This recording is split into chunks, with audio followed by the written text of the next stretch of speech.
Salam hebat luar biasa. Dan malam hari ini saya kembali hadir di dalam pertemuan webinar PO Komunitas Yes. Senang banget ya malam hari ini saya kembali bisa hadir. Dan hari ini saya mau mengucapkan selamat hari tahun baru Hijriah atau 1 Muharram bagi umat muslim semuanya. Dan hari libur ini, bulan ini banyak bulan libur ya. Sudah PPKM, libur pula. Nah, sekarang juga minggu depan kita juga bakal ada 17 Agustus merayakan Hari Kemerdekaan. Dan tadi apa yang disampaikan Pak Marlon memang benar ya, masalah Pablo dan Bruno. Itu memang sebuah kisah yang menurut saya memang sangat inspiratif ya. Jadi mengajak kita itu untuk berpikir bahwa bekerja itu bukan cuma untuk mencari uang, tapi bekerja itu mari bangunlah aset. Ya, itu kata kuncinya. Bangunlah aset. Dengan kita memiliki aset, maka suatu hari aset itu yang bekerja keras untuk menggantikan basic kita. Karena manusia itu bisa bekerja sampai usia berapa sih? Dan maukah Anda bekerja seumur hidup untuk mencari uang? Ini yang seringkali mengajak kita itu untuk tidak mau bekerja keras. Bekerja keras tidak cukup, kita harus bekerja pintar. Nah, bekerja pintar salah satunya adalah mengajak kita itu untuk membangun aset. Nah, kata membangun aset tadi di presentasi pertama sudah disampaikan. Nah, mumpung Anda semua peserta komunitas ini kan masih muda. Nah, ada karena masih muda ini usia masih 20-an. Nah, memang namanya membangun saluran pipa itu memang tidak mudah. Ya, memang perlu waktu bekerja keras.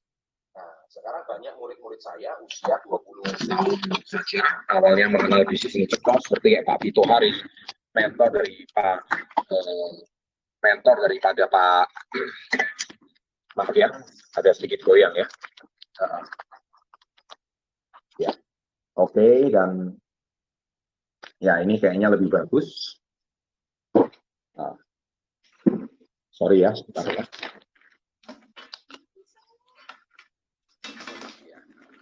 Maaf ya, sedikit. Ya. Nah, jadi memang apa yang disampaikan Pak Vito atau timnya Pak Vito ini memang benar sekali kalau bicara soal bagaimana kita memang untuk membangun sebuah aset itu perlu kesabaran. Nah, banyak orang itu kalau membangun aset itu mereka tidak sabar, mereka itu pengennya cepat. Karena mereka itu terbentur dengan yang namanya kebutuhan hidup. Nah, kebutuhan hidup itu kan bisa dipenuhi juga dari gaji atau penghasilan tetap. Memang kadang-kadang di bisnis ini, saya selalu mengajarkan untuk Anda membangun bisnis ini itu bukan cuma secara part-time. Ya, kalau Anda sudah bekerja, Anda bangun bisnis secara part-time. Tapi kalau misalkan Anda dari komunitas Yes sejak awal, Anda langsung full-time di bisnis ini, juga silahkan. Karena saat ini mencari pekerjaan juga tidak mudah. Ya. Menurut saya tidak mudah. Justru pemerintah pun sadar bahwa apalagi saat ini semua lapangan pekerjaan boleh dikatakan rontok. Apalagi di masa-masa PPKM. Kita lihat di Surabaya tadi saya barusan dapat info dari teman saya pengusaha. Kalau Anda ke Jawa Timur, Anda pasti kenal yang namanya Jatim Expo. Atau bukan cuma Jatim Expo, tapi juga Batu Night Safari, ya, atau Jatim Park. Ya, Jatim Park itu pasti tempat yang dikunjungi nomor 1. Kita lihat juga di Bali, tempat-tempat wisata. Ya. Ternyata mencari lapangan pekerjaan saat ini memang tidak mudah. Karena banyak sektor memang sangat terpukul. Ya, pengusaha pun sudah tidak bisa berhutang sama bank. Apalagi mereka berbisnis harus hutang sama bank untuk membesarkan usahanya. Ya, jadi itu banyak yang kepukul. Kalau pengusaha saja sudah tidak mampu menyelamatkan usahanya, bagaimana mereka mau mempertahankan karyawannya? Nah, kalau mempertahankan karyawan aja nggak bisa, apalagi buka lapangan pekerjaan baru. Lebih sulit. Nah, itulah sebab memang di kondisi saat ini, mencari pekerjaan itu boleh dikatakan di masa pandemi ini sangat sulit. Makanya di DM Instagram saya, hampir setiap hari masuk, Pak ada loker nggak di perusahaan Bapak? Pak ada loker nggak di perusahaan Bapak? Nah, karena saya setiap hari menerima itu, sudah sejak saya bermain di sosmed 11 tahun ini, saya merasa ini bukan sebuah solusi. Karena sebesar apapun perusahaan Anda, kalau Anda menerima pekerjaan, ya ngelamarnya bukan ke saya, ngelamarnya itu ke personalia. Ya, kalau Anda masuk ke personalia itu ada lamaran di situ. Tapi kalau ngelamarnya ke pemilik perusahaan ya pasti bingung divisi apa yang membutuhkan karyawan. Nah, jadi ini yang seringkali banyak karyawan itu, calon karyawan itu bingung. Nah, yang saya paling sedih itu juga satu. Saya baru-baru ini meeting dengan, bukan meeting, reuni ya, dengan teman sekolah. Anda tahu teman sekolah saya ini kan rata-rata anaknya itu udah gede, terutama yang cewek-cewek. Ya, teman-teman saya yang cewek-cewek ya, kalau kalau Anda manggilnya ibu-ibu, kalau saya cewek-cewek ya, karena seusia saya. Anaknya sekarang usianya udah 18 tahun, 20 tahun, 21 tahun. Dan jawabannya selalu sama. Dia panggil saya Chandra karena teman sekolah kan. Chan, ya ada nggak locker nggak di tempat kamu? Ya, saya selalu bilang locker di tempat saya nggak lain nggak bukan jadilah komunitas Yes. Jadilah reseller komunitas Yes. Karena kalau perusahaan ya kan, kami nggak butuh karyawan gitu.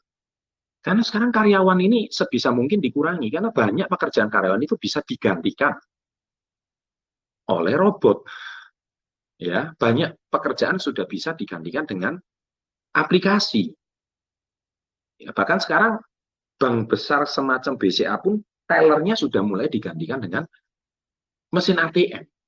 Mesin ATM pun sekarang Anda cek di mana-mana di seluruh Pulau Jawa ini, hampir di setiap Alfamart, Indomaret, itu mesin ATM-nya bisa store tunai. Artinya apa? Artinya BCA pun sudah melihat bahwa ini satu peluang. Dan itu teller sudah pasti dihilangkan. Kalau teller itu kan bekerjanya cuma jam 8 sampai jam 4 sore. Nah, kalau mesin setoran tunai itu kan 24 jam. Apalagi kalau Anda cuma receh-receh ya. Store uangnya mungkin cuma jutaan. Kalau mungkin sampai harus bayar uang miliaran, mungkin harus di setor pribadi. Tapi zaman sekarang sudah sangat jarang sekali. Orang paling cuma pakai transfer, pakai cek, BG. Nah, artinya apa? Banyak pekerjaan itu sudah bisa digantikan oleh mesin. Nah, jadi kalau bicara locker zaman sekarang, ini adalah satu era yang sangat-sangat berat. Jadi tadi yang diceritakan Pak Marlon memang benar. Ya, jadi kalau Anda nggak mulai bangun aset dari sekarang, sepertinya memang masa depan kita ini betul-betul parah. Dan ini baru awal, dan ini akan semakin lama semakin banyak. Makanya anak-anak Anda sekolah, ya saya khawatir kalau anak-anak Anda di sekolah dan tamat itu nanti mau bekerja di mana, saya ini bingung. Betul-betul bingung. Mau bekerja di mana ini sangat membingungkan. Bekerja di bank, bank pengurangan. Bekerja di tempat wisata, apalagi sekarang terpukul. Bekerja di perusahaan-perusahaan, pabrik, dan sebagainya, sekarang banyak pabrik kena PPKM kosong. Ya, jadi shift-nya diberhentikan. Bahkan banyak pabrik sampai bayar gaji cuma setengah harga. Itu banyak sekali. Makanya kemarin banyak yang bertanya, Pak Chan, era sebenarnya sekolah itu menjamin nggak sih kita dapat pekerjaan? Saya bilang tidak. Karena sistem sekolah kita sekarang itu menganut sistem sekolah yang diterapkan oleh Amerika sekitar 170 tahun yang lalu. Di mana 170 tahun yang lalu itu awal industri 2.0. Di mana yang memelopor itu adalah Henry Ford. Henry Ford itu adalah orang yang menciptakan Ford Company. Nah, waktu itu di Amerika, karena kekurangan tenaga pekerjaan, makanya manusia itu diciptakan satu sekolah. Sekolah sistem akademik saat ini. Dan itu yang menginspirasi, mengilhami sekolah di seluruh dunia. Itu awalnya Amerika yang ciptakan. Nah, 170 tahun yang lalu modelnya kelas, pelajaran ada tingkat SD, SMP, SMA. Itu semua Amerika yang pelopor. Ya kan? Nah, cuman, yaitu tadi saya katakan, sistem itu ternyata saat ini sudah tidak efektif. Kenapa? Karena di zaman itu memang kebutuhan lapangan pekerjaannya sangat tinggi. Karena begitu Anda lulus, Anda pasti diterima di pabrik. Pasti. Karena pabrik membutuhkan banyak tenaga manusia. Bahkan kekurangan tenaga manusia, makanya diciptakan sistem sekolah seperti tadi. Ya, macam sekarang ini sekolah kedokteran itu diciptakan tujuannya kan supaya menjadi, ya dalam tanda kutip ya, marketingnya pabrik farmasi. Ya, kenapa? Karena dokter itu yang bisa meresepkan obat dokter, dan kalau orang diresepkan obat dokter pasti tebus kan, pasti beli kan, tanpa bertanya dua kali kan. Karena dokter yang mengerti kan tentang jenis obat-obatan itu. Nah, secara nggak langsung kan dokter sudah dibuat satu sistem oleh sekolah farmasi atau sekolah kedokteran yang bekerja sama dengan pabrik farmasi, dipaketkan agar bisa membuat penjualan produk daripada farmasi tersebut lancar. Nah, itu sistem kedokteran. Maaf kalau saya sedikit membongkar bagaimana kronologis dokter itu bisa menjadi sebuah marketingnya dalam tanda kutip. Tapi ya tentu itu tidak baik ya kalau saya sampaikan nanti banyak dokter itu nanti tersinggung. Ya, tapi kenyataannya memang seperti itu. Jadi sistem farmasi memang mendanai research. Mereka mendanai research besar-besaran untuk diinvestasikan dan implementasikan sama dokter. Cuman itu masih berlaku di dunia kedokteran. Yang mana sekarang industri kesehatan itu memang sangat booming. Makanya jadilah reseller kesehatan. Itu memang benar. Kalau reseller kesehatan, Anda kan nggak perlu resep dokter.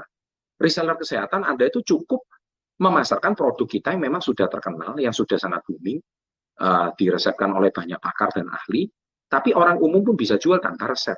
Yang mana suplemen itu adalah sebuah makanan tambahan. Food supplement itu kan sesuatu yang tidak bisa didapat dari makanan biasa. Contohnya Anda super green food. Anda 10 tablet super green food itu Anda konsumsi pisang itu berapa puluh biji, jeruk itu 40 biji, ayam berapa ekor, sayur brokoli itu sampai berapa puluh ikat. Wah, itu gizinya nggak mungkin terpenuhi kalau cuma dari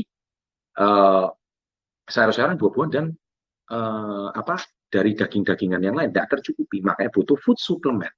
Nah, food supplement itu kan tujuannya kan tambahan. Nah, tambahan itu memang Anda harus tahu bahwa makanan padat gizi seperti super green food itu kenapa bisa dijual bebas, karena kita tidak bisa dapatkan dari makanan biasa.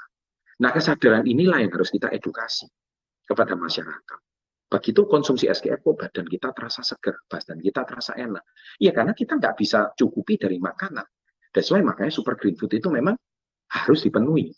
Nah, sekarang kembali ke cerita soal Henry Ford itu tadi, Ford Company. Ketika 150 tahun ini kan terjadi revolusi industri terus. Ya kan? Sedangkan sistem sekolah kita ini belum mengalami revolusi. Ya baru-baru pandemi inilah mengalami revolusi. Revolusinya pun kembali lagi ke online. Online pun mengalami kemunduran karena sistemnya sekarang tetap sistem kelas tapi di rumah, kan jadi malah kemunduran. Karena apa? Justru saya bilang sekolah itu masih bisa dipertahankan. Kenapa? Yang kita pertahankan mungkin bukan pelajarannya. Pelajarannya sih menurut saya biasa-biasa aja. Yang bisa dipertahankan itu adalah kedisiplinannya, moralitasnya. Jadi kalau siswa, kalau di sekolah itu disiplin, moralnya itu terjaga. Tapi kalau di rumah, apanya moralnya mau terjaga? Malah zaman sekarang saya sering dapat laporan, anaknya sekolah Zoom di sekolah, pakai Google Meet, di bawahnya nonton YouTube. Nah, coba Anda bayangkan. Terus ngapain sekolah? Ngapain kita bayar mahal-mahal? Nah, ini kan semakin aneh kan? Nah, itulah makanya saya bilang, saat ini mencari lapangan pekerjaan itu semakin sulit. Karena apa? Pabrik itu kalau bisa menghilangkan karyawannya semuanya. Semuanya bisa digantikan dengan mesin. Saya, waktu tahun 2004, saya itu waktu ke Austria, saya itu sudah melihat pabrik padat karya di Austria yang menciptakan kita punya produk Beauty Zen itu. Tahu nggak Anda? Itu pabrik yang segitu besar, itu semua mesin, karyawannya nggak ada. Jadi nggak ada istilahnya padat karya itu nggak ada. Nggak ada karyawan. Karyawannya sedikit, karena semua itu bisa digantikan mesin. Dan itu Austria sudah menerapkan tahun 2004, artinya 17 tahun yang lalu. Nah, Indonesia sekarang masih berlomba-lomba untuk menciptakan bekerja di pabrik. Lupakan. Ya, itulah sebab hari ini saya mau sharing ini, itulah sesuatu yang sangat berat ya. Makanya di Badai Pasti Berlalu, saya ada cerita. Memang ini tidak mudah. Ini adalah sebuah pekerjaan PR kita bersama. Bagaimana memberikan peluang untuk bangsa ini. Memang saya tahu tidak mudah mengubah mindset mental karyawan yang sudah dididik SD 6 tahun, SD 3 tahun, SMP 3 tahun, kuliah 4 tahun sampai 5 tahun, ya kalau S1 selesai. Kalau mau kurang puas, lanjut S2 lagi. Bukan berarti itu semua nggak penting ya. Menurut saya itu memang penting. Tetapi tidak cukup. Saya selalu bilang itu tidak cukup. Nah, yang kurang sekali itu adalah pendidikan mental, pendidikan karakter, pendidikan adaptasi untuk masa depan. Gimana coba bayangkan, Android aja setiap 1 bulan sekali kita tuh disuruh restart. Karena ada update sistem baru. Itu Android yang perubahannya begitu cepat. Nah, sistem sekolah kita ini sudah 150 tahun tidak pernah dirubah. Coba Anda bayangkan. Makanya ininya masih diinstal aplikasi 150 tahun yang lalu. It doesn't work, man. Itu nggak bekerja. Dan itulah sebab makanya sistem sekarang ini kacau. Ya kan, makanya orang tua ini juga bingung. Nah, makanya Anda jangan heran ya, kalau sekarang ini meeting Zoom seperti ini, Anda mendapatkan sesuatu jawaban yang tidak diajarkan di sekolah. Mungkin kata-kata saya ini terlihat pedas, mungkin kata-kata saya ini terlihat tidak enak, tapi ini sebuah fakta. Ada kalau mengatakan tetap harus sekolah, sekolah itu penting. Saya ngomong saya setuju, tapi nggak cukup. Nah, nggak cukupnya itu nggak berani dibongkar sama sekolah. Kalau ini dibongkar sama sekolah, semua sekolah bisa tutup, nggak ada murid lagi. Contohnya sekarang, mata pelajaran yang sama, sekolah di luar negeri. Di luar negeri ditutup gara-gara pandemi. Kita ongkos ke sana berapa? Mungkin 1 tahun, misalkan sekolah di Amerika, menelan biaya berapa? Bisa menelan biaya 1 miliar sampai 2 semester, sama kos tidur sana. Nah sekarang, sama-sama 1 miliar, tapi bisa diterapkan sekolah di sini. Online, sama-sama dosennya online. Ngapain bayar 1 miliar? Sekolah sama aja di Indonesia. Modulnya sama, materinya sama, cuman bayar 10%, ya 100 juta. Ya mendinglah bayar di sini 100 juta. Ngerti maksud saya kan? Jadi artinya apa? Sekolah itu penting, tapi nggak cukup.